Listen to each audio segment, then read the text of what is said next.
What if I tell you you have been lied to your whole life? That's perfect.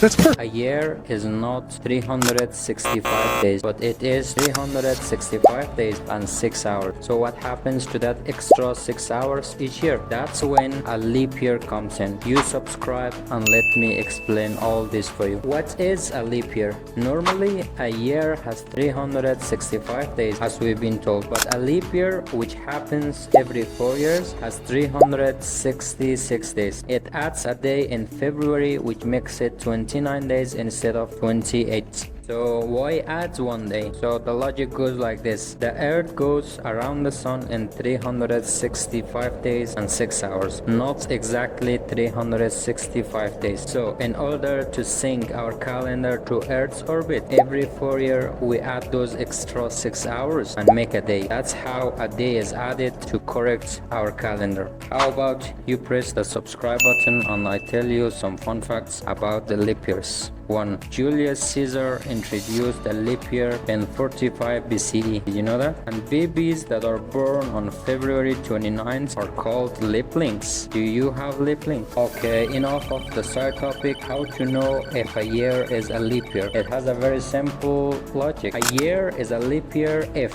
it is divisible by 4, except when it is also divisible by 100, unless it's divisible by 400. Confused, huh? Don't be, because it is simple. I don't know what else to say. Okay, what does all those mean? The first part is simple. If a year is divisible by 4, that's a leap year. For the years that ends in 00, I mean the century years that are divisible by 100, like 1900, 2000, then it must also be divisible by 400 to be a leap year. Meaning, if a year is divisible by 400, it is still a leap year, even though it is divisible by 100. Like 2000 divided by 400, it's a leap year, but 1900, that's not a leap year. Beside all this, as a programmer, how do you apply all this in code? When you give a year and it shows if it is a leap year or not. Let's do that. First of all, we should not forget the main concept for finding a leap year. This is the main concept to find a leap year. Then